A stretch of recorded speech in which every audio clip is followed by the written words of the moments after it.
I just want to let you guys know it's not always easy being a sports fan, whether it's the direction that it's taken or whether or not a driver is going through a lot of shit. Not You see, this is quite arguably one of the scariest moments I've ever had to deal with as a NASCAR fan, seeing Ryan Newman injured to this degree. Luckily, it was not a life-threatening injury, and luckily he is not seriously hurt enough to potentially end his racing career because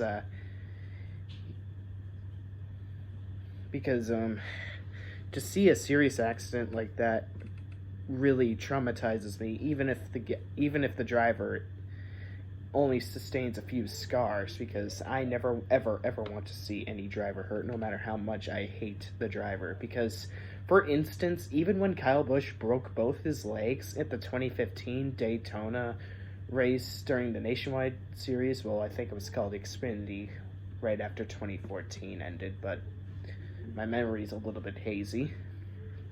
I didn't even laugh. If anything, I was thinking for Kyle Busch, because to break both your legs like that is just outright brutal. Same case with Austin Dillon when he smashed into the catch fence in the July race at Daytona, which could have potentially killed racing fans. But luckily, Austin Dillon got out of his car in a matter of a few minutes, but that wasn't the case for Ryan Newman, because it really scared me, because they were walling up his car as if they were trying to cover up supposed blood or body parts or whatever, because that really earnestly frightened the fucking shit out of me, because that's something similar that they did with Dale Earnhardt. Just letting you guys know, I don't hate NASCAR, I just hate the direction it gets taken, whether it be the stupidest playoff format in world history, the worst artificial racing package in world history, kissing up to the punk-ass drivers that don't deserve their rides or whatever, yada yada yada. I don't care who you hate. If you wish death upon a driver, you're a fruitless piece of shit. Even if it's upon someone like Kyle Busch or Austin Dillon or Austin Cindric or Ben Rhodes or whatever the fuck, you're still just as scum as anyone that wishes death on drivers that I genuinely love, like Chase Elliott or Jimmy Johnson, Jeff Gordon, Tony Stewart, fucking Carl Edwards, Dale Earnhardt Jr., Ryan Blaney, Kyle Larson, Martin Truex Jr., Kevin Harvick, Clint Boyer, Ross Chastain, anyone. Justin Allgaier in the mix as well.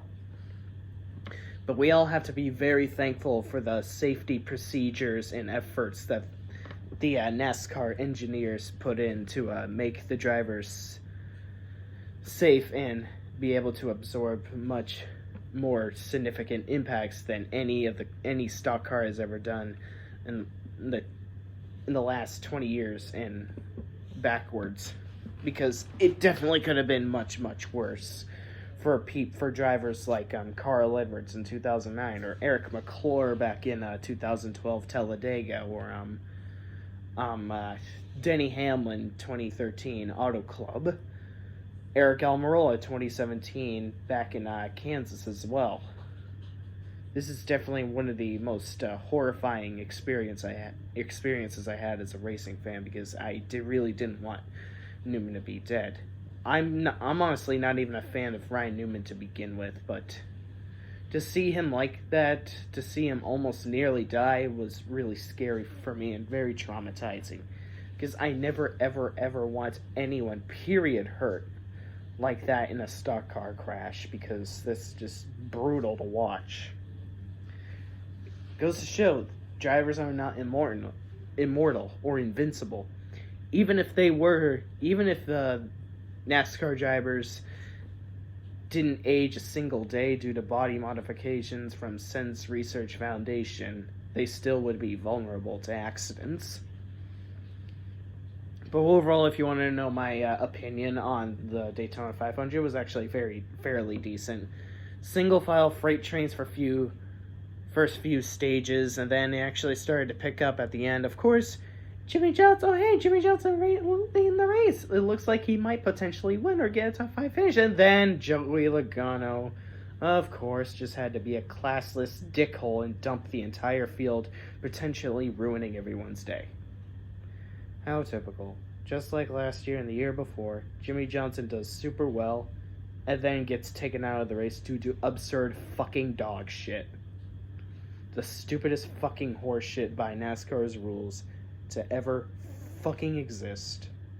How typical. Nothing original here. Absolutely nothing fucking original.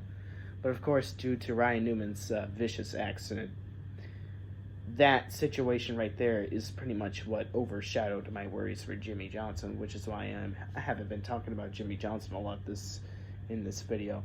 But I am earnestly surprised that Ryan Newman was able to survive an impact while upside down at 180 miles per hour on the rooftop. It was essentially 6 inches away from the fucking steering wheel. How fucking insane of an impact is that? Yet Ryan Newman is actually still perfectly intact. Well, almost perfectly intact. Maybe a few bruises, but nothing serious.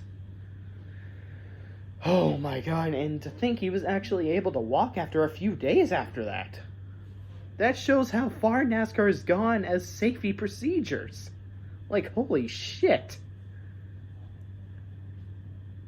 Knowing that this could have been far worse, these NASCAR engineers definitely deserve all the credit they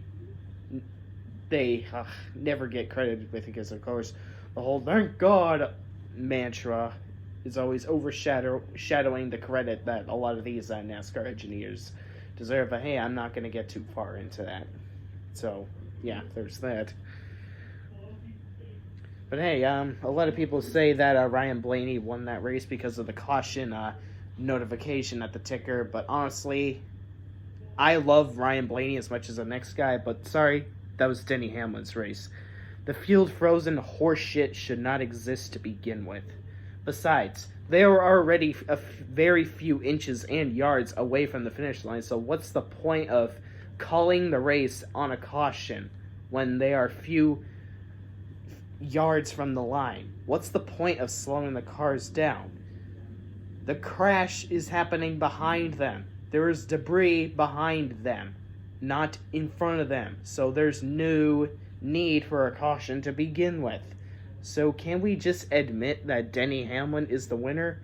I am really not a fan of his to begin with, but get over it. Field frozen bullshit shouldn't exist. Field frozen bullshit should be thrown out the fucking window. Denny Hamlin won that close finish fair and square, so get over it. There's always another chance Ryan Blaney can win.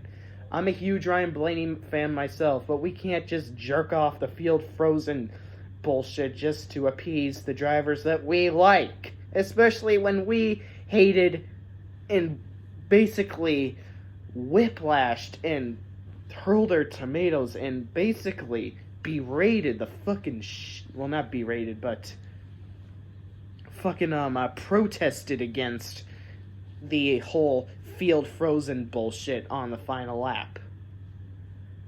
Especially after the 2015 Daytona 500, and especially when we protested for NASCAR to get rid of that overtime line nonsense.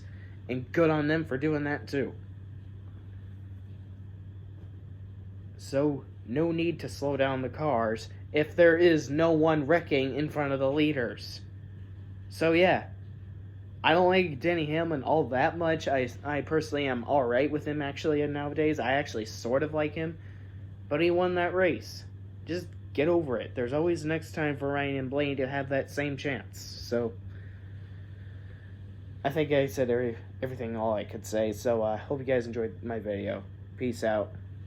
And have a good night.